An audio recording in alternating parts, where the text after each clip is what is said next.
Hello, World Weavers, and welcome back to another episode of the Atlas Loom, an exploration of world building for tabletop and beyond. I am Diana Faye, one of your two lovely hosts, the other of which is Endeavorits, a man whose brain cells, if you laid them side by side in a line, would stretch from here to Louisiana, and you can decide if that's a good thing or not. I'm fairly certain that's a bad thing. I'm fairly certain. I'm trying to think about it. And there's that whole thing where it's like if you were to take like every cell in your body or whatever, it's supposed to like go out to the moon and back. Right. I strongly believe that Louisiana is closer to me than the moon. And that makes me think it's a matter of like what portion of your body is brain matter, and how much of that would actually reach to Louisiana compared to the moon? Is Louisiana on the moon? Is my question. No, but in your world it can be. Hell audience. Yeah! Welcome to the Atlas Loom, a world building podcast with Louisiana on the moon. What a good, hold on, wait, Zero Gravity Gumbo is one, a really great name for a one shot, and two, a really great premise for a one shot. Imagine like moon-based gumbo, right? Where it's like like a bunch of like astronaut. Wait, it's like a moon base, but everything is like Creole themed. This is just like a restaurant theme, honestly. You can do this. You can start this. Oh, that's a great idea. Isn't also like when you have liquids and stuff in zero gravity, don't they just form like balls? Yeah, like globules. Yeah. So like you can just like stick a straw into you just have the ball of rice and then broth around it. Shit. It's perfect. Oh my goodness. All right, we're pivoting. This is forget this podcast. Yeah. Let's dissolve the Atlas Loom. You know. We'll start a restaurant. I think what you meant to say was let's boil it down. That wasn't very good. Now Welcome to the Atlas Loom. We're not known for our jokes. Diana, I'd say one of my favorite factions in the real world is Louisiana. Mm-hmm. And so let's talk about factions. That was such a strong intro. That was a great segue. I did it. Man, we really should stop this podcast just right here and there. I think we're done. Yeah, because we've peaked, obviously. But yeah, this episode's all about factions. If you want to, this is mostly your thing, Dev. Why? Hold on. Well, hold on. Just threw me out in front of a entire bus lane. Sounds good. I like factions. I'm a faction boy. I'm looking over here in the notes of my wonderful co-host, who wrote essentially "fuck this." Yeah, it's my first point. Yeah, literally the first bullet point says concede to Dev, which is the only time that I think Diana will ever write those words. So I'm cherishing it. Clip that. So she says, concede to Dev, hate factions, mostly because I hate politics and games. Yeah. I want to start there, I think. We're gonna unpack that. Let's unpack. Let's talk. No. Hold on. Where's Gina with a pen to click? Jesus. By the way, if you don't know our friend Gina, we have an episode where we talk about how do you make really good player characters with probably one of the best role players that I know. So go check that out. Anyway, I do hate factions and I do hate politics and games. Like the whole, I don't know. I've been invited to like actual plays and things like that where people are like, oh yeah, most of it is like rivalry between kingdoms, or like you're working for this faction to undermine this other faction, but there's like this leader that you absolutely hate, but you have to use like espionage and like you have to manipulate people. And it's just, I'd rather fight a dragon is all. That being said, factions are an irrevocable part of any world, really. Anything that has society is going to have factions because the definition of faction is pretty loose. I think that there's a lot that doesn't, like you said, like it doesn't have to be espionage and religious competition and whatnot. Like in this episode, I want to refer to factions as literally any coalition of people. Yeah. And it can be a guild, it can be a clan, it can be a religion, it can be a cult. It's really just any group of people who are aligned under some sort of combined goal or leadership. Such as a series of podcast listeners named World Weavers. Hey! Get your merch today to become an official World Weaver and join our faction/cult/coalition. Perfect, honestly. By the way, speaking of which, for those who are watching the video version, plug in the merch. Don't, I mean, okay. Don't use that to plug the merch. That's our worst merch. Yeah. That's our ironic merch. That's our merch that we have when we want to joke about the fact that we have merch. I am like, wearing... it looks good, but it looks good through a frosted glass window from 1,000 meters. I'm wearing our World Weaver knit sweater asterisk, which looks like dump in person, but it's still very cozy and technically is a knit sweater. So Dev wears it so much during his streams and stuff that I've worn it's it like once. I've seen it several times. I feel like I may maybe have worn I'm it wrong. twice. It's a good. I mean, look. I mean, if the sweater doesn't convince you, at the very least, you guys have to check out the store to read the fucking descriptions of the shit that Dev put on there. He messaged me at one point and he's like, his exact words were, "You have no choice but to look on in abject horror while I write the descriptions for Atlas Loom merch." And he delivered. My God, the descriptions are fucking hilarious and also just mildly unhinged. I don't know how to write product descriptions. And like, what am I supposed to fucking say about like, this is a cup? Like, it's a cup. It is. Liquid go in. Sometimes. Cups, tote bags, shitty sweaters, actual good sweaters, t-shirts, and a throw blanket that I'm waiting on. So check that out. We were supposed to plug that at the end, but I don't give a shit. No, I'm going to plug it here. We don't do ads so far. And this is how we can be supported by our lovely community. Either this or subscriptions on the atlasloom.com. It super helps us. It lets us make stuff, and we've got a lot of plans in store. So to make those plans become a reality, you can head to shop.endeavorance.camp or theatlasloom.com, and you can buy merch, get subscriptions, support us, get bonus content. It's a great time. Let's do the episode now. Yeah, factions, right? Factions. I love them. They're one of my favorite things to do in world building. Is I see them as an easier way to populate places. I don't see them as it's not the genesis of strife for me. I'm not making factions because I want to create strife and politics and whatnot. I'm making factions because I love the idea of people who are just really into a thing working together to make that thing better. And so like one of my go-to things is to start with guilds. So various merchant guilds or fighters guilds, adventurer guilds, anything like that, where it's just sort of a support network and they're relatively decentralized or they're found sort of everywhere. And that lets you get really quickly into just like, what's their sigil? What are they wearing? Like, what do they do? What services do they offer? Stuff like that. And that's what I love the most about designing factions. And everything else, all of the politics, the squabbling, the vying for power, that's all downstream effects of the creation of other factions and figuring out those details. And so that's why I love making factions. I just get to make happy little groups doing their happy little thing, and then sometimes killing each other a lot. Occasionally. Yeah, I guess you could, and then here in the Atlas Loom, especially for my part, I try and boil things down into like, here are questions you should ask yourself. If you answer these, you'll have your thing, making it stepwise, making it easy. And with factions, it's probably one of the easier ways to do it. It's very similar to how we handle religion and like deities back in our it was like our first episode. So go watch that. We kind of touched on how you would build a religion by building out basically what you said, like symbols, people, things like that. Any advice we give here today applies to any organized group, and we're going to try and make it easy for you.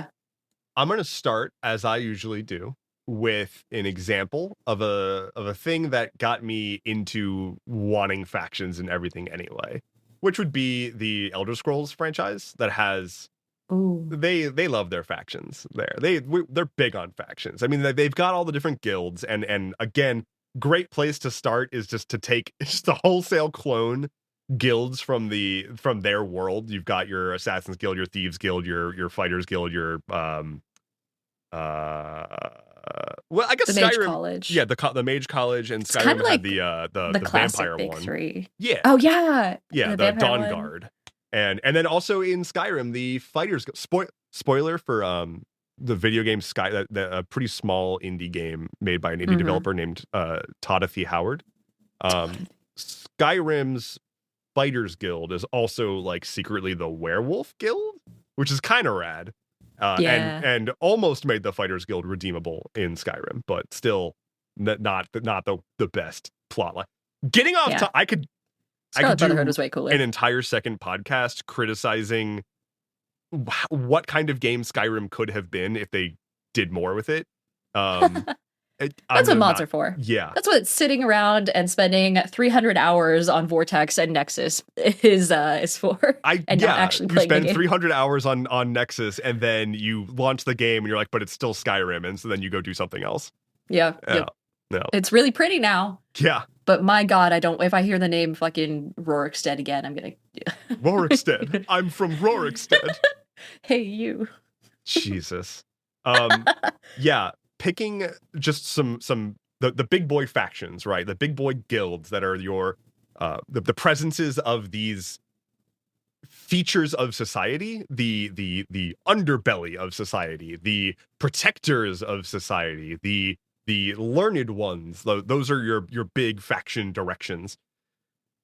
From there, I will usually try to break pieces out and either have sub-factions that are working together and aligned, or one of my other favorites, factions that have broken out because of a falling out or misalignment of values from an original faction.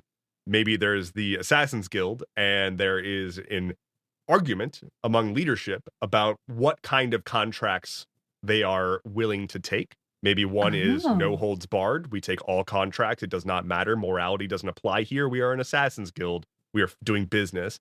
Maybe another one says, like, we will not get involved in a ruling class that is trying to squash opposition or something like that. And so they've got like a moral dilemma there of, yeah, I kill people, but I kill people the right way. I kill the right people.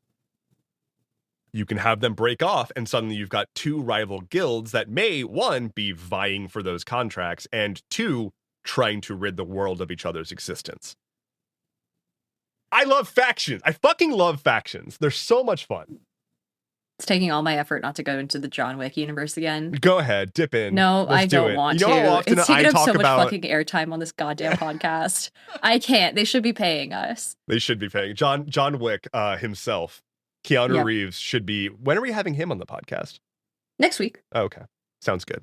Bonus episode. Be sure to sign off theatlasloom.com. No, don't promise that. Yes, we can. Hold on. Well, okay, but here's the thing is Keanu Reeves, like, he's the kind of guy that if we just made that announcement, I wouldn't put it past him to just find his way into the studio and be like, yeah, you said I was going to be here, so I'm here. The studio. The studio. My apartment. Anyway, when you build a faction, what do you start with? Name? Goal? Location? Definitely not name. I like to come up with a name once I've got the foundations in place. I usually start with their purview. What do they care about? What do they hold dear, and what are they bringing to the world? I'm going to dip into my favorite one. If you're not going to touch John Wick, then I'm going to go hard into Blades, because Blades in the Dark is all about factions, and maybe that's why I like Blades. But basically, in the default setting of Blades in the Dark, literally everything is a gang, more or less. Like, even the government is considered one, and like the guards are considered one. Basically, every group is a faction that has alliances and enemies, and there's a big matrix, basically, of who likes who and who hates who. As you play, you gain and lose favor with these various groups, and if you go low enough, there's like a score that I think goes from like -4 to 4, I think, where like 4 is your absolute besties, and -4 is it is kill on sight if they catch you. There's factions for everything in that game, ranging from the dock workers, like essentially things that would be like unions, like dock workers are a faction. There's the lamplighters are a faction. There's other stuff like the people who are doing weird cult shit with like ghosts, like that's a faction too. But then the mundane stuff, your guards, your government, like the aristocratic factions, more or less. Basically, ruling class is also a faction there, and also has that same mechanic of relationships between factions. I adore the reputation system that they have in that game, especially because of the network effect, where you've got a faction that has an alliance that you are maybe out like at war with with a faction another faction is allied with, and now Mhm. there's this conundrum of, are you at war with every faction that's allied with that faction, or just that one, and you're able to finagle your way into still having an alliance with another, but you're causing that other faction to strain their relationship with the one that hates you. And now we're getting into probably what you hate, the politics and whatnot, but that strife sets up so many great scenarios and so many tense moments. And it also can just lead to breaking apart these factions and creating rifts, like I had already said, like disagreements from within the faction causing a breakup that creates two new factions. Yeah. I mean, you touched on a lot of really good stuff there. So, and we'll get back to the whole like source of like, obviously you start with the goal and things like that. But you mentioned a reputation system, which a lot of games have by default. D&D, you have a positive reputation system, but not every game thinks to have that negative one that you mentioned, where it can go into this other faction hates you equally on the same scale at the same rate as this other faction loves you. So, trying to keep that both the positive and negative in mind. Really breaking it down into a point system, I wouldn't go as shallow as like 4 points. I would even have it to be like the same way that I think it's piety. There's like a piety system in Mythic Odysseys of Theros, however it's pronounced in D&D, where your points can go to like 120, on a granular scale, and every quest you complete on behalf of your faction raises or lowers by a certain point number. Could be worth 10 points, could be worth 15, something like that. So I would get a little more granular than that, but I always like to think of like the infamous scale, that old PlayStation game where you have like red power versus blue power, depending on if you're good or bad in the moral choices you make. God, that I love that concept for that game. I know the game itself wasn't actually good, but still, I mean, yeah, like thinking of it that way. Mass Effect also had that. They had the Paragon versus, I forget what the opposite of Paragon was, but yeah, a similar like morality slider there. Yeah. So you had that. You had the idea that your faction should always have allies and enemies. So kind of planning around that. Having like a whole network and a whole chart of like this person likes this person, but they don't like this person, it makes sense.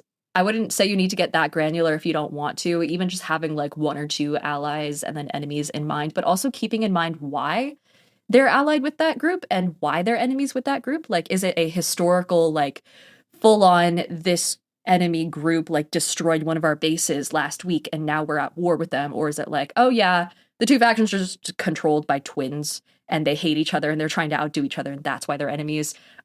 So thinking of a reason for that as opposed to just being like, yeah, we hate you for the sake of hating you.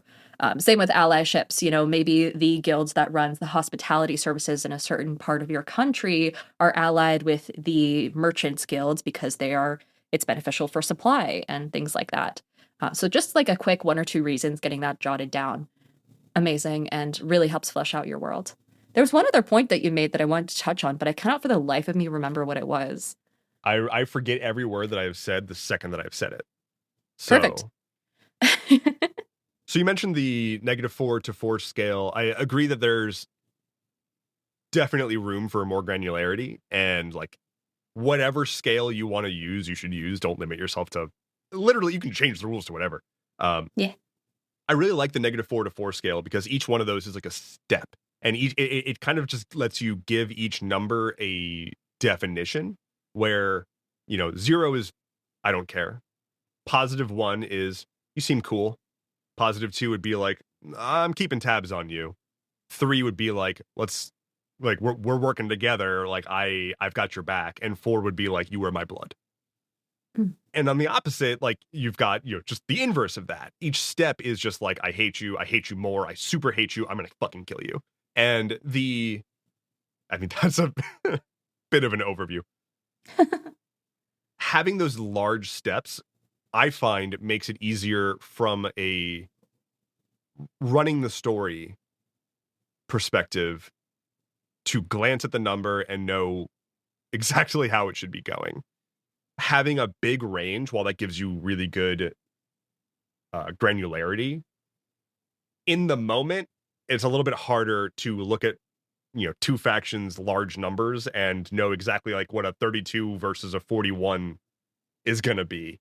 And compared to a, glance over 0 in my notes or glance down 4 in my notes, it's quick, accessible information that defines that relationship very clearly. That's a good point. I will also say, though, I guess it also depends on how granular you want to get with what you want your party member to gain at each of those levels. Because, like, it's one thing to say, and you can do this if you want to just say, like, oh, you're at level 1, we're friends now. Or you're at level 2, congrats, we trust you with some things.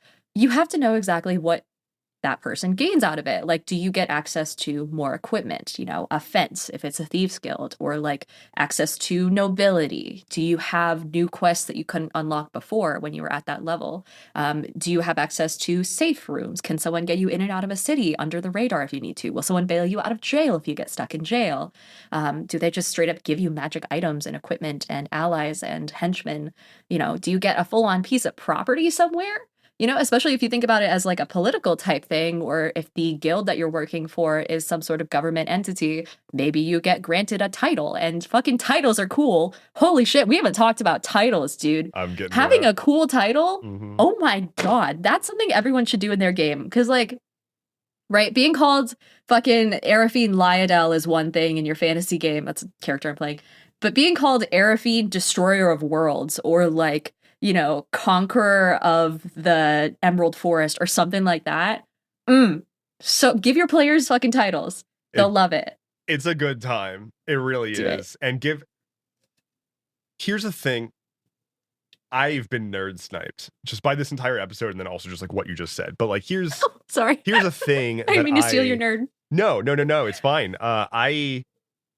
One of the things that I really like, and I run this in a lot of my campaigns, is having I want players to feel as though they can join a faction. This is why I like factions to be less. I like there to be plenty of factions that are approachable, that are not like an ethno state, right? That aren't just like a tribe or exclusionary, but are instead just a part of the world, like the fucking Boy Scouts, or like a thing you can join, right? I don't know why Boy Scouts is what came to my head, but the thing that I really like is, I guess I thought of Boy Scouts is because I like when I have a guild that players can join that have ranks with titles, because it gives them a sub goal to be working towards. Go up in rank and get that title. And when they do go up in rank, it's like a secondary leveling system. And when they do go up in rank, they get to then present themselves as that title. And it's kid in a candy shop. Like, so cool. Yeah, they're like, I think one of them went from the original, the lowest title was like Tenderfoot, and then Journeyman. And one of them reached Journeyman, which was like really just, nominal. All right, you're now like actually officially in our ranks. And he was like going around introducing himself as Journeyman everywhere. Yeah, and it's like, because you're proud. You're showing off your little badge. All the like NPCs who like knew what that meant, they were just like, so there's no discount for that. It's a good time having those goals, having that sense of progression, like you're getting deeper into this organization as well. It feels good. It's progress. Any kind of like notable, meaningful progress that helps the player have more irons in the fire, basically, like more contacts to reach out to, more options available to them when they're making decisions. If they are now able to say like, well, I'm a journeyman now, and so I'm afforded these things from my guild, I can lean on that. Maybe like again, like another nice thing in that Blades has is essentially hiring. When you get big enough, you can start hiring underlings to just go do tasks for you. And like you're doing your own thing, but like once you get some more notoriety and you have a like any kind of means, or if you have friends who have those means, you can essentially contract busy work. You can contract questing busy work out to those underlings, which may be provided by said guild. You can also, I mean, that kind of leads into tangentially the idea of downtime activities being related to your guild. So maybe full on, if you're like doing a time skip in your game, your character might decide like, oh, okay, I'm going to spend all my time doing these little petty quests, or I'm going to help this specific character in this faction that I'm friends with whatever they're doing and be one of those henchmen. And slowly over the course of several weeks, you gain like, you know, a point a week of favor or something like that, just passively. I will also say that gain in, and this is kind of tricky and it's kind of an advanced sort of thing, but maybe tangentially, or I keep saying tangentially, that's not the right word here, inadvertently gaining favor with a certain faction or losing favor with a certain faction just as a consequence of the quests that you're going on naturally. Like maybe you're not even part of a certain faction or religion or something, but some side effect of something you've done in the world is working either in their favor or against their favor. And so by the time you actually meet this faction, they know your name already. Or you could pull a fucking, like, they did this in Skyrim. The whole, like, you kill someone who the Assassin's Guild was supposed to kill, and you, like, stole their contract, and now they're contacting you, and they're like, all right, well, you better come work for us, or else we'll have to kill you too. So kind of making it so those sorts of things happen in the background as well makes your world feel more real, because you have ripples that come out as consequences of your players' actions. So kind of thinking about your faction's goals and then how things that are how things might be indirectly contributing or hindering those goals is a really good way forward. I absolutely adore the example of the Dark Brotherhood and Skyrim, the Assassin's Guild. Oh yeah, that's what they're called. What did I call them earlier? Scarlet Brotherhood? Dark The Brotherhood. That's the one. The Scarlet Brotherhood. Welcome, It sounds boys. so much nicer. They just chill. They just have some tea. They all have bright red lipstick. If anybody wants to cosplay as a member of the Scarlet Brotherhood, just do it. I really like when factions have the rug pulled out from under them. I really like that example from Skyrim because it when a faction has complete control over their purview, you know, I mentioned like the Merchants Guild or a Thieves Guild or whatever, when they are like essentially omnipotent in their space, it's kind of boring. You want to have some sort of vulnerability because that gives one an in and two so many more plot hook options rather than just like this is a brick wall of a concept. Like this Fighters Guild owns basically the entirety of the mercenaries in the world and there's nothing you can do about it. There's probably something you can do about it. Mercenaries like money and you can probably wedge a few wedges. We love wedging wedges here at the Atlas We Lim. wedge wedges constantly. Why is a wedge of cheese just popped into my... Maybe because we're talking about Skyrim. Because we're talking about Skyrim. Jesus. Now I'm just thinking about wedges of cheese. Dude, it is my life goal to just own a wheel of cheese at some point. Yeah. I remember, just for the vibes. I don't remember where I read this. Maybe it was a TikTok, maybe it was something, but I remember hearing a story about a girl who went on a date with a farmer boy and he brought a gift to her on their first date and it was a wheel of cheese. And, damn. Yeah. Nothing will ever compare. Holy shit. New bar. Yeah. Is farm goods. Yes. Oh, fuck. Swoon. I would be so, if somebody brought me a wheel of cheese, like I won't fuck flowers. I don't want flowers. Bring me a wheel of cheese. One, that's just expensive. And two, it is. Like, damn. About to make some risotto? Holy shit. Plus, like, I live alone. I will full on, like, midnight snack, just step out into my kitchen in my pajamas and just, like, munch on a wheel of cheese. Who the fuck is going to stop me? You know, like, I feel it's one of those primal pleasures that we in modern society have forgotten. We need to go back to our roots and eat more cheese. So, like, anyway, sorry to the lactose intolerant portion of our audience here. Yeah, even just hearing about cheese makes them gassy. I feel like eating a direct wheel of cheese is so like fun. The advanced version of just eating shredded cheese out of the bag. But I'm now just picturing you're straight to the source. We talked about fan art earlier. I'm gonna need fan art now of Diana just taking a giant bite out of a wheel of cheese. Please, that's like bigger audience. than her head. Oh, audience, make my dreams come true. Jesus. Make my cheese come true. What were we talking about before all this? I have no fucking idea. Factions, I think? Wedges? Driving a wedge in a faction dealing with the Yeah, Cheesemakers something Guild, like that. all The that. Cheesemakers Guild is they're the dangerous ones for realsies. I think another thing that I can crib from Blades here on the topic of the Cheesemakers Guild though is guilds that formed for one purpose and became something completely different. That's Oh, fun. And I believe so like the Lamplighters Guild in Blades, I believe is that. I'm a little rusty on all of my Blades factions, but I'm fairly certain that they started as literal lamplighters and sort of slowly turned into, I think, assassins. And it's sort of hush hush, like they still do their job, like they still light lamps and exist. oh, good. Yeah, you're not slacking. You can still see. Right? Yeah, they're just Yeah, they're not assassins. going to leave you in the dark, but that's not really their purpose. They are more than just a union of workers. They are doing things. They've got ulterior motives. And that can go for basically any faction. Like they don't have to just be a coalition of people doing good. They can be a coalition of people who come together for a specific cause and then realize collectively there's a much better way to go about it and there's strength in numbers. Mhm. That's also the premise of just basically every good plot. Yeah. I just looked it up. It's not the Lamplighters. They're called the Lamplacks. Is the name of the faction in Blades. So don't at me. I'm so sorry. They're the Lamplacks. They are like their story is that they were lamplighters, but then like electricity happened, and they were basically all out of a job, and so they turned to like underbelly work, like extortion and whatnot. So like As they one essentially does. pivoted. And that's again, yeah, like they have a history that the lamp is still there. That's like why they're named what they're named.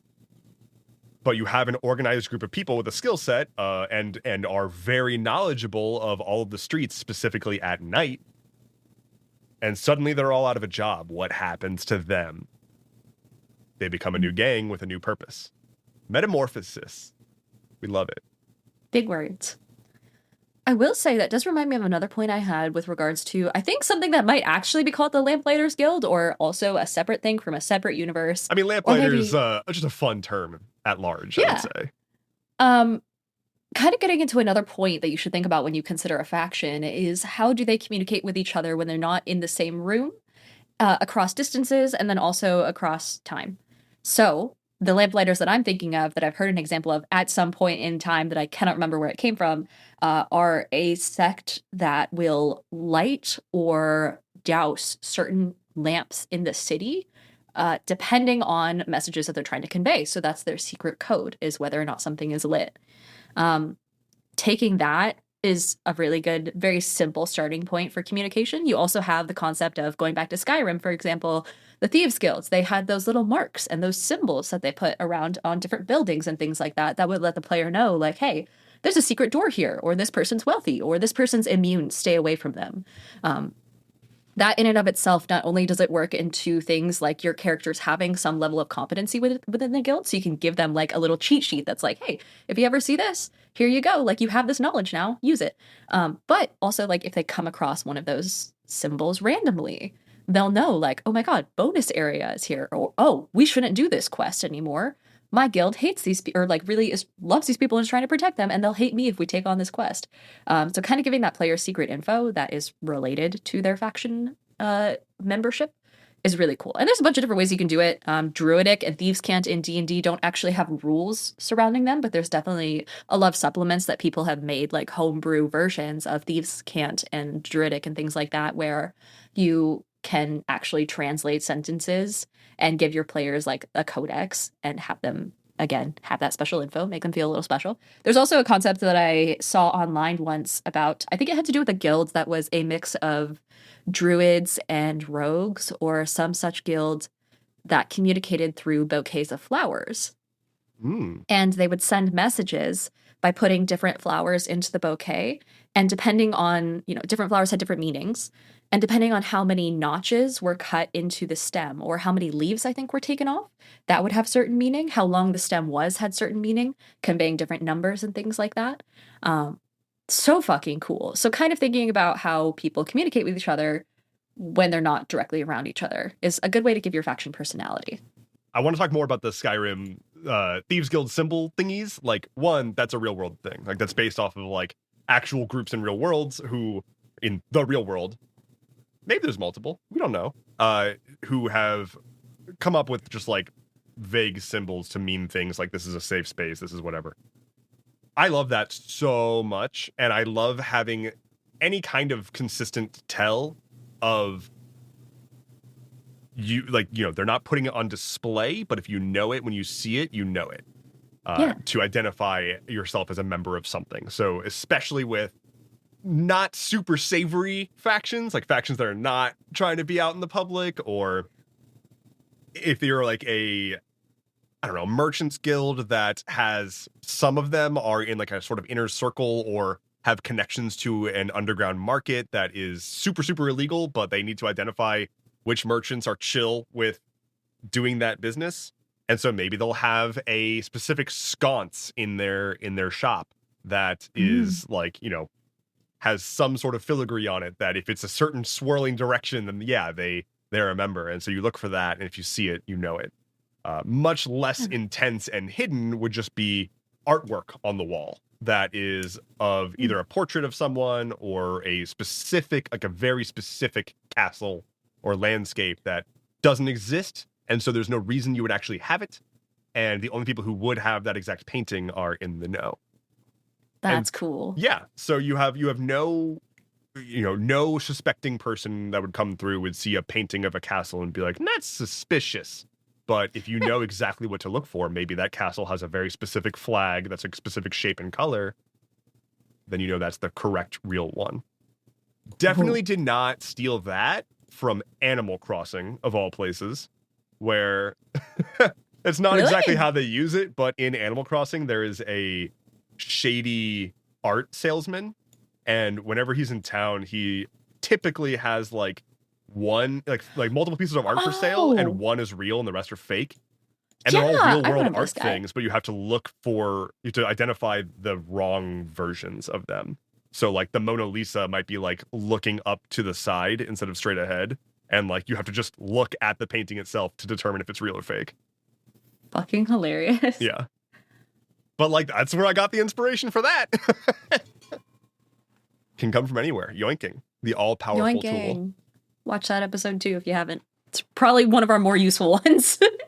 But hiding in plain sight at large is especially for factions that either don't want to be found or have a sort of secondary underbelly part of their faction that wants to remain at least somewhat anonymous. Super good. And merchants guilds also. There's so much room to play in merchants guilds. Merchants be shady, or they're good, but they can do some shady shit. Another reason that the factions might want to somewhat hide their existence is perhaps they, again, had a massive falling out. Perhaps they're the result of a faction that fractured and is now multiple factions, and one of them is almost entirely snuffed out, but is just trying to get by.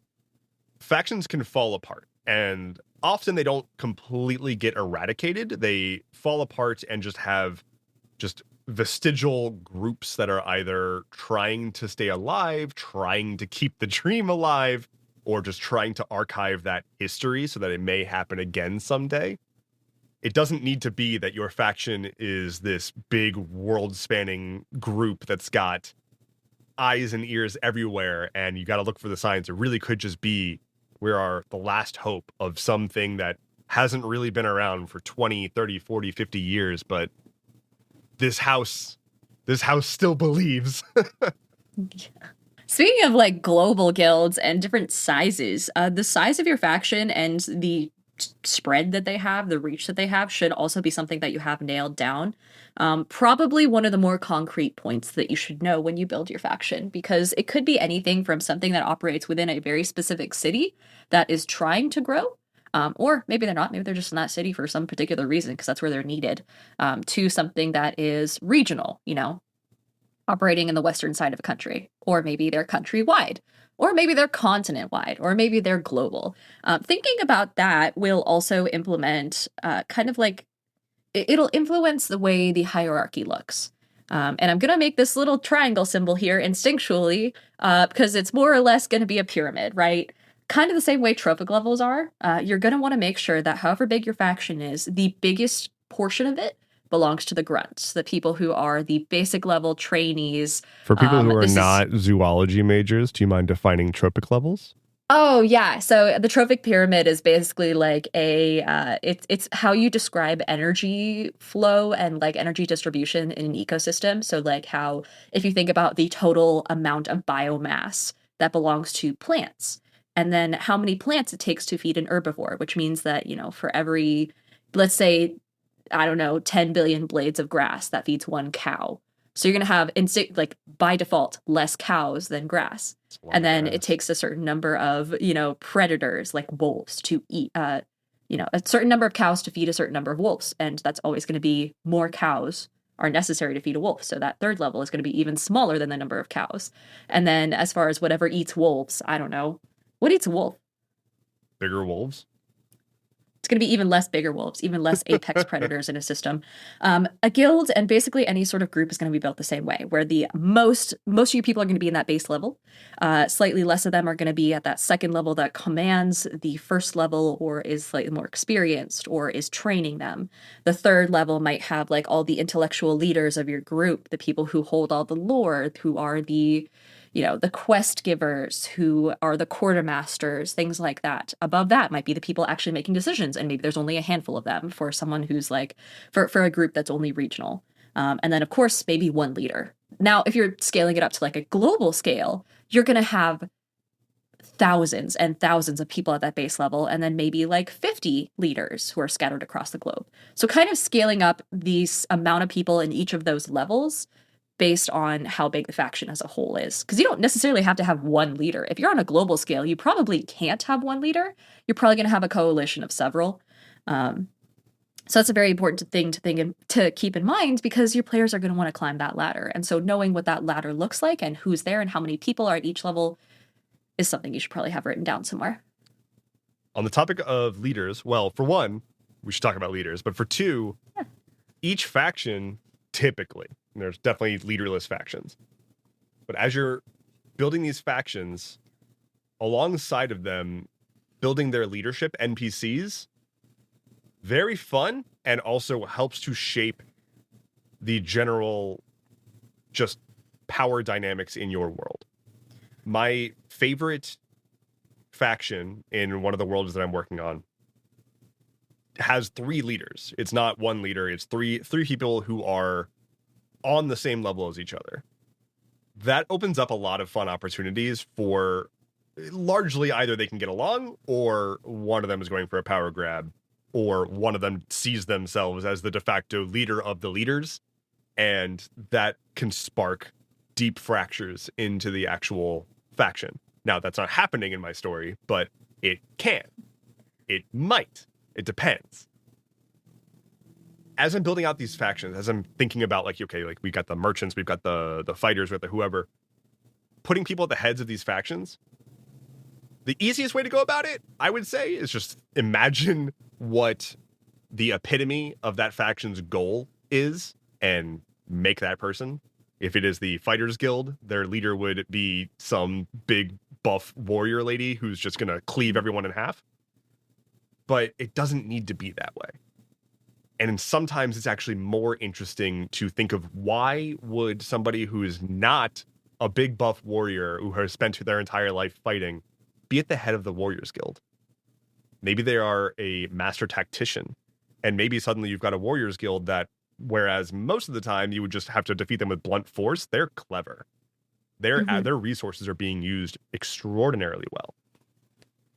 That doesn't always work. You can't put some dumbass at the head of like a mage guild. Well, you can, but it probably wouldn't really work. That brings me to another really good point. How did those leaders get there? You got to think about a plan for succession, especially, and it doesn't have to be set in stone. Like, you can have a faction that, when one leader dies, a new leader is consecrated through some ritual, and that's how they gain their status. Or maybe the old leader has to be beat in a hand-to-hand combat before the new leader can step in and take their place. And this faction is always infighting to like be that leader. You can think of it that way. You can think about whether or not it's like, based around some family line. So when a leader dies, their son or daughter or other child like steps in their place by default, and maybe that causes some strife, or that's like a source of some quest somewhere. Thinking about how leadership turnover happens is a really good way to kind of breathe a little more life into your faction. You're trying to hold back from John Wick stuff. I am now desperately holding back from Destiny stuff. So I'm Welcome back to the Atlas Loom, a thinly veiled John Wick and Destiny podcast. We should just make those. It's a thinly veiled Lance Reddick fan podcast. That's all this is. Actually, though. Yeah. the connecting line. It's a thinly veiled... Welcome to the Reddicast. The Reddicast. Rest in peace. Fucking rip. God damn it. On the topic of leaders, and talking about how do they get there, what are they doing, do they even deserve to be there? I'm a big fan of leaders that are barely holding it together, that are not actually on top of shit, and relatable content. Yeah, like it's actually really fun when you go from when your idea of this group is shattered.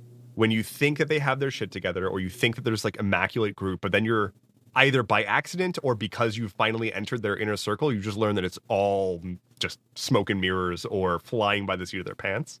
A great example of this is in the book Guards by Terry Pratchett, which really, if you want like fun world building shit, just read any Terry Pratchett novel. But in Guards, there's a cult basically that is just a disaster. It's hysterical. They are all the like cult members are just goobers who cannot for the life of them be a good cultist, but their cult leader is trying to accomplish something. He's trying to, I believe, resummon a dragon that has been extinct for a long time. And so he is trying to make this thing happen, and the best that he has to work with are these jabronis, these like absolute unworkable morons who are like complaining about the shape of the cloak and like the hood of the cloak being too big or whatever, or that there's not good enough snacks at their cult meeting. But this guy is like, this is the best I have. I need to make this happen. So in that case, it's less bumbling idiot, it's more inverse. Like he's the only one who has it together, and he's just trying to make something work. And because of the inadequacy of his own cultists, shit goes haywire. Quite the opposite. You can have a leader that people believe in, that people think are doing great or have a vision and whatnot, but are just bullshitting, are absolutely in over their head, and are either self-serving or don't know what to do and don't have an exit strategy, which also is how some leadership in the real world works. That is a really good point, though. And something that I had in my notes is kind of like an advanced way of thinking about your faction when you're building it is if your general public is aware of the cult or the faction or whatever, what is the public opinion of them? And is it true or is it false? And if so, how? And then thinking, okay, well, what do the lower member, and then thinking, what do the lower level members of this cult believe about the cult? Or faction or whatever. I gotta stop saying cult. I just really like cults. I mean, look where we are. And then thinking about like, okay, what is a secret held within this group that only higher level people know that could potentially devastate the faction's activities or leadership or belief in leadership, you know? I believe like in D&D, the Xanathar guilds, like the Thieves Guild that runs Waterdeep, people don't know that the Xanathar isn't as a beholder. Like that's just a secret that only the highest level members of the guild know. So having something like that is a potential like kind of like angle that your party might be able to use if they come across that information. So it's a good thing to have in mind. I can bring it right back around to Skyrim, because Parthenax, he is the leader of the Greybeards and is a dragon, and they don't talk about that very much because dragon bad. And in fact, when it does come out, there is a dragon hunter clan that wants to do a big murder at him, and they want to kill Mario, and it's sad. For those who are not aware, we previously discussed before we started recording. If you're not aware, the voice of Parthenax, the leader of the Greybeards, Dragon Boy in Skyrim, is the same guy who voices Mario, not Chris Pratt, but Charles Martinet. It is also Mario Day. I just checked the calendar. It's March 10th. Oh shit. Well, they're full circle. Hey, look at us. We're good podcasters. So that was totally this. Planned. That was 100% planned. 100% planned. Yeah, having the difference in public perception versus what's actually happening. Either the public trusting a group that they really shouldn't trust, the public not trusting a group that has no reason to not be trusted, or having a huge secret that you're just sitting on, and if it came out, it would completely undermine the entirety of your faction. To a lesser degree, again, that same faction that I was talking about, that the person was excited that they were a journeyman. On the outside of that faction, they look like they're just kind of like providing a service for people. Like, they're just kind of doing mundane tasks. They're basically like a hireable gophers. Like, they're just, you can go have them do things. But in reality, that gives them the affordance to be everywhere all the time, because they are so prevalent and because they are so helpful and useful. That means that virtually every other faction relies on them and trusts them and thinks that they're just chilling and doing neutral tasks. But that gives them tendrils everywhere. It gives them eyes and ears. It gives them insight into what everyone else is doing. And when you are a broker of information, you are powerful. And so having these ulterior motives that are not extreme, right? Like, they aren't sitting on, we have a doomsday device that we're going to deploy eventually. No, they're just sitting on, the longer people continue to use our services, the more we can establish ourselves as fundamentally necessary. And if they try to pull away, we've got them where we want them. So we don't need to do it yet. Cool. We're not doing it. But if we need to, we can fuck you up. And that's yes. Factions that seem neutral but are still self-serving. Like, factions at the end of the day, they exist because they are trying to continue to exist. They don't just exist for funsies. They have a goal. That goal is usually exist and usually grow. Yeah, 100%. And the other beautiful thing about this, like, we're going to have an episode about cities and towns and like political boundaries and like whatnot. But factions can span past all of that. They can be everywhere, and they can be a villain that can chase you quite literally to the ends of the world. They can, just as much as seeing that painting in a tavern somewhere might bring you calm because you know that the tavern is run by someone who you trust. If you're aware, if you learn that that painting means that they're a part of some group and it's the group that's actively hunting you, and this tavern owner has been strangely nice and comped your drinks for free, maybe. And then as you're taking a sip, you notice the painting. Horrifying. Suddenly you're using all this unspoken like signage and the tendencies of this faction to just ever so slightly hint at danger. I love shit like that that's hidden in plain sight. It's just, it's such good world building. It's a lot different when you can't run away from your problem. It's a lot different when you can't just flee the country. I think the last thing I want to say about leaders, as far as like leaders for factions go, is I'm also a big fan of introducing them, depending on the faction, introducing them very nonchalantly.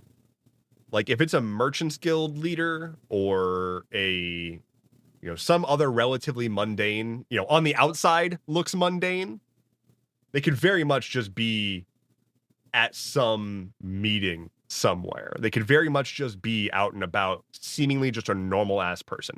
If we're not working with cult, like massive secret cult or super military operation where like you would never just see the admiral of the ages just walking through the town square, but if it's a still significant but less intense faction, making their leadership seem accessible is super, super interesting.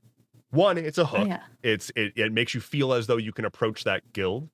But two, it gives a lot of options. If you learn that, hey, the leader of a massive faction is just some dude and, frequents this spot, you can tail them. You can learn their patterns. You can potentially, I don't know, kidnap them. I didn't say it. Who said that? Who said kidnap? I didn't.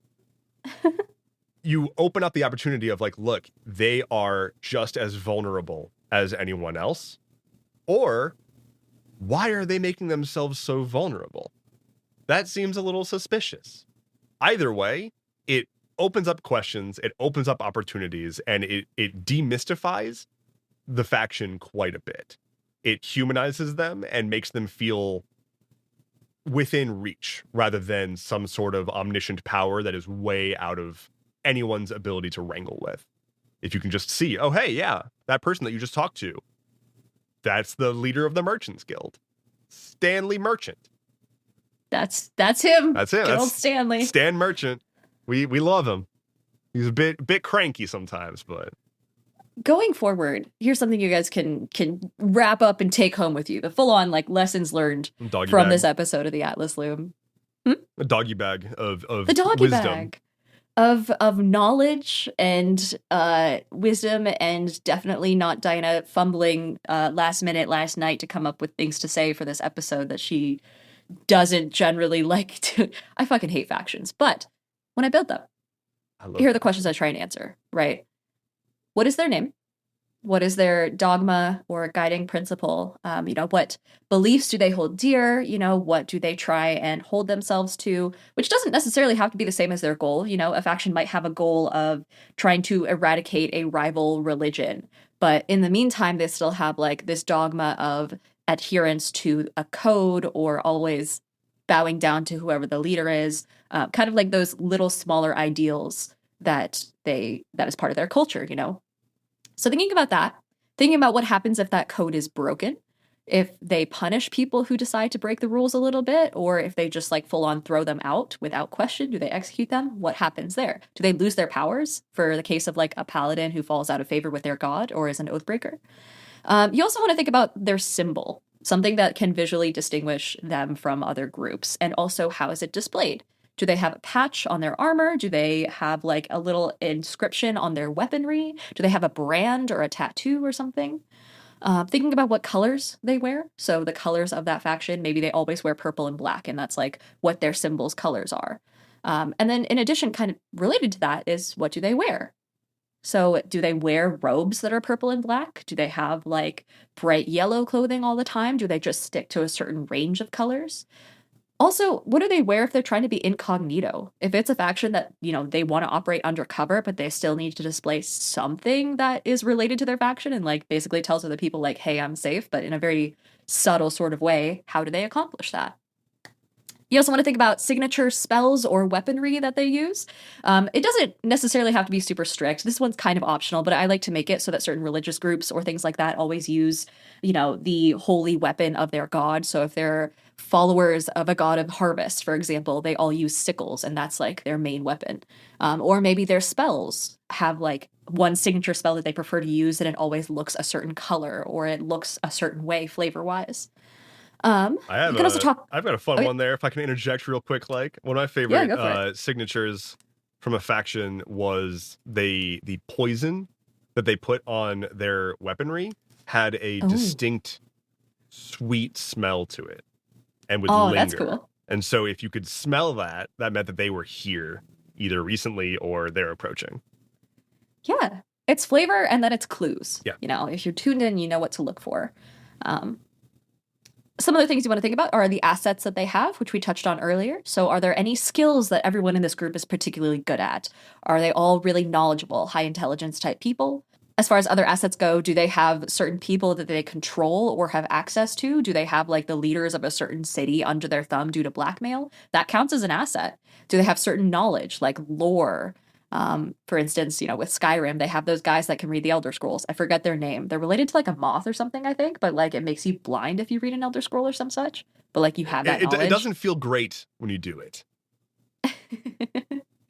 It could also just be physical resources. So, maybe you control certain coal mines across the country and that's like your thing. And that's the hold that you have on the country. Or if it's political, maybe just control land.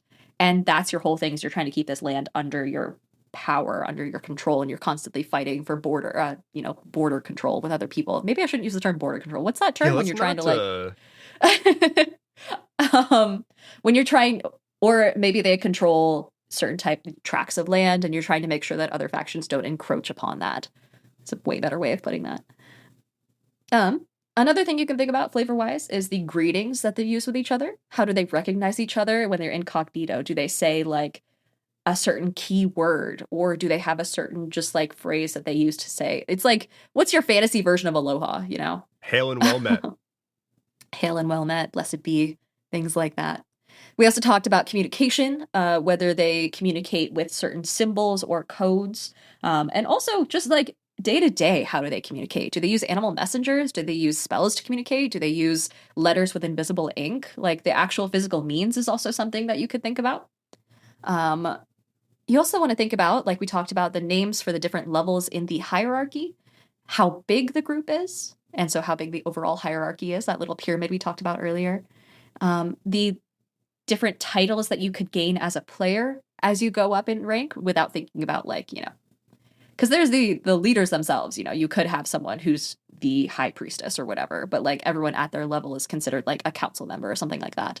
So thinking about the titles that you could have as you go up in rank, who the current leader is, who their current advisors are, and also how you get to be in that role, like we talked about earlier, the succession part of it.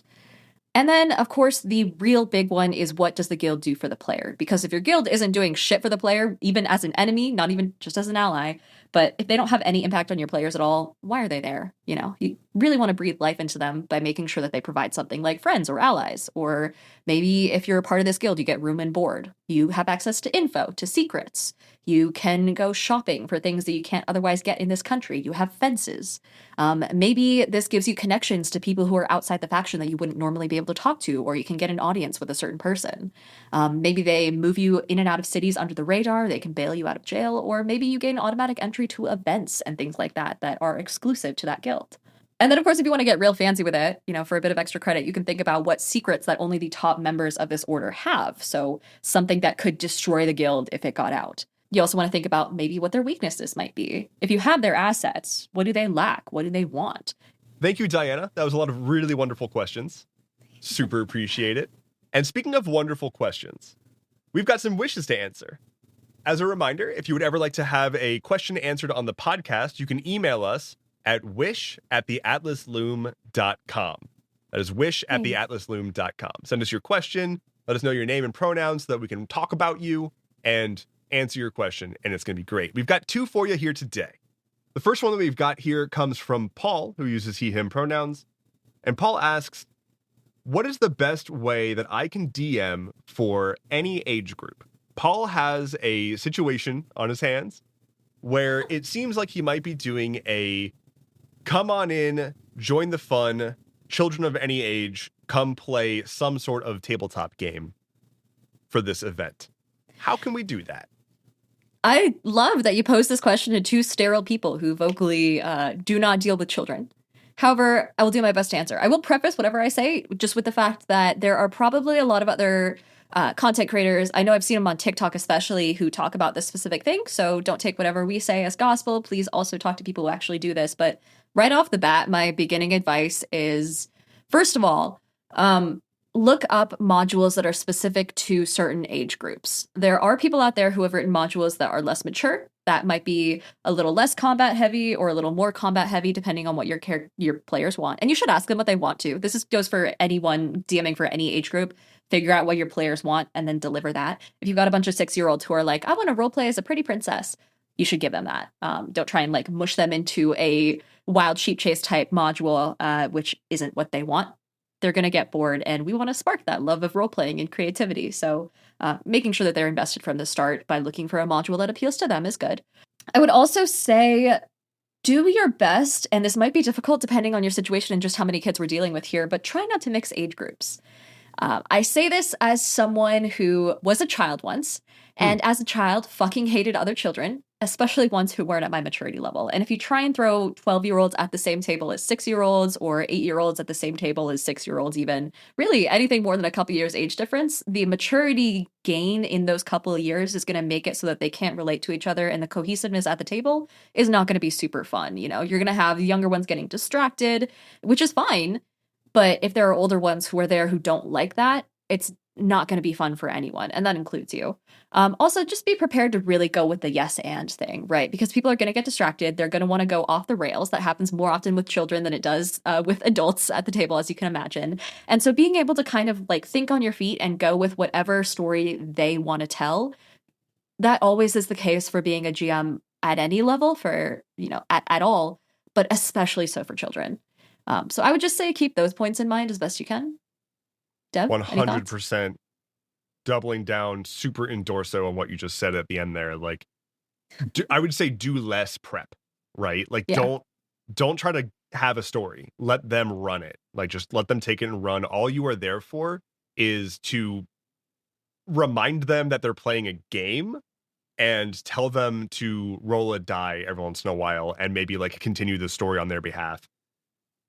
On the topic of dice, though, for little children, I would highly recommend looking into spinners rather than dice, like a thing to flick that has 1 through 6 on it or whatever, rather than dice. Yeah. 1, choking hazard. 2, they won't constantly throw it off the table. Like if it's a spinner on the table, it won't be constantly thrown across the room. So yeah, be thoughtful about that, but definitely let them drive the story. Don't try to force them into any one thing. Literally sit down with no expectation and like maybe a theme and ask them what they want to do and let them drive it, because the kids are creative as hell. And if there's not a great idea among the kids, like you can seed one, or maybe one of them will come up with something and the rest of them are going to immediately pounce on that. I will also say, on the topic of like materials and things like that, go to Goodwill, right? And cannibalize other games. Take the spinner from Life and take like that little tap thing from Boggle. A bunch of other games have it that are, designed for kids, small pieces that can't get lost super easily. Just take those and convert your system to simpler numbers in that manner. To kind of take out the math and also make sure that it's fun. You can even have just the fact that you have those two alone. You have something that you kind of slam as a button in order to roll dice, and then a spinner, like that is fun for kids to do. Not a bad plan. And again, this goes for every age group, but snacks. The most important part of D&D. Dude, my audience tried to get me to go to a snack convention, saying that that it's tangentially relevant to being a TTRPG content creator. 100%. I almost did it for the bit. That's a hell of a bit. Applying as a creator. Thank you so much for the question, Paul. I hope that gave any kind of information, but seek additional sources. Yes.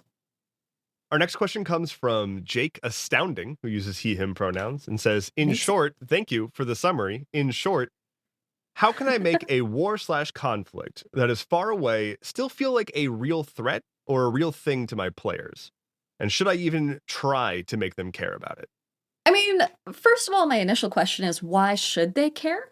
If it's a very far away war and a very far away threat, is it something that's like kind of encroaching upon them, that's like actively headed their direction, and that's why they need to care first off?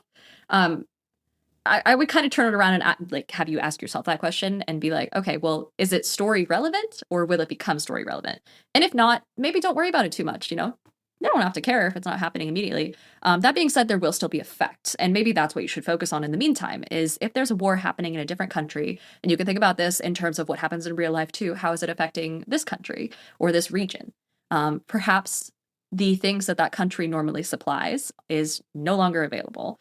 That country is war-torn and impassable, so you can't go through that area anymore. You have to go around, and that disrupts travel, or, might make things inaccessible. If something like food would normally travel through that area to get to wherever you're living, and it's not preserved well enough to make an entire journey around that zone, all of a sudden, you don't have that thing anymore.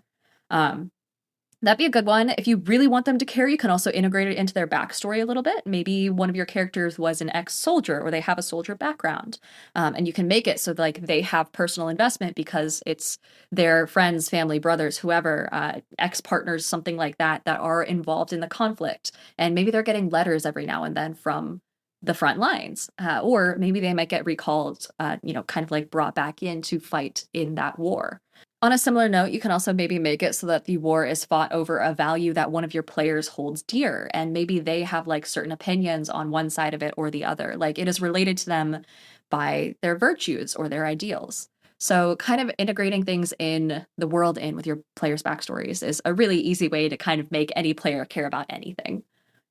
I 100% yes, having pre-existing tethers into those faraway spaces, however difficult that might be to sort of like create or weave for the background of a given character, it's worth it. Um, I love the notion of goods that are no longer coming in. There can also be physical effects depending on how bloody, how significant this war is, what kind of tools are being used in it. If there's magic being used, that is the kind of magic that's not touched unless there is some significant threat to the entirety of the stability of a kingdom, because it's got grave consequences. Those consequences might bleed outside of the kingdom itself. Maybe there are fissures coming out of the ground, just like suddenly there's just like lava or like a new volcano or mountain just like appears. If that kind of effect is doable in your world, having this war affecting a larger area, either physically, economically, whatever, that's how you do it. That, or you just have a bunch of NPCs talking about it. Have NPCs that they meet who are off to go fight in that war, or mercenaries that are upcharging because they've already got a contract to go fight in that war. And so now there's like a lack of mercenaries, and so local bandits are running wild. Like, yeah, any number of downstream effects. Jake, I hope that helps. And also, the other option is don't say anything about the war. Let them have to discover it. And if they don't pay attention to the obvious giant war that's going on, and then they are affected by the obvious giant war that's going on, it sounds like it's on them, honestly. Yeah.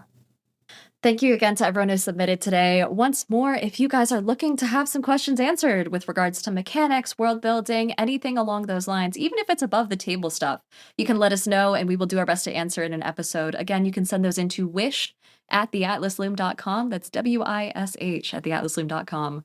Now we're going to hop into some announcements. Other than the massive merch thing that we talked about at the very beginning of this episode, we do have a very special event coming up at the end of the month, which is PAX East. PAX East.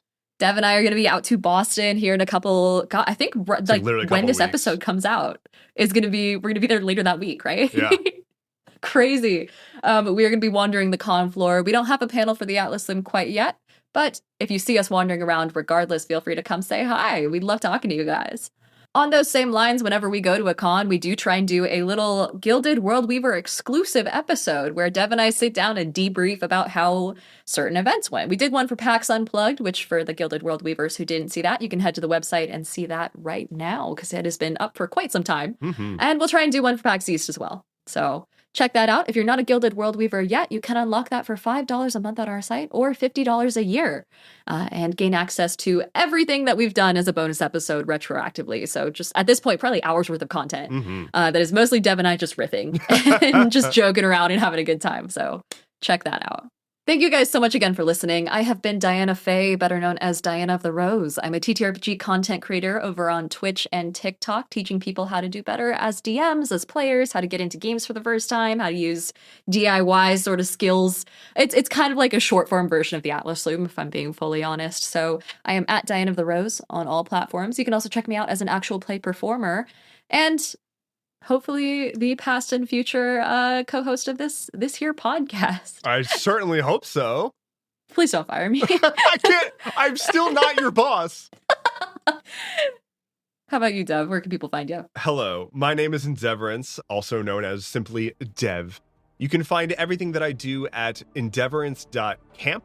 I am on TikTok, I am on Twitch, I am in places.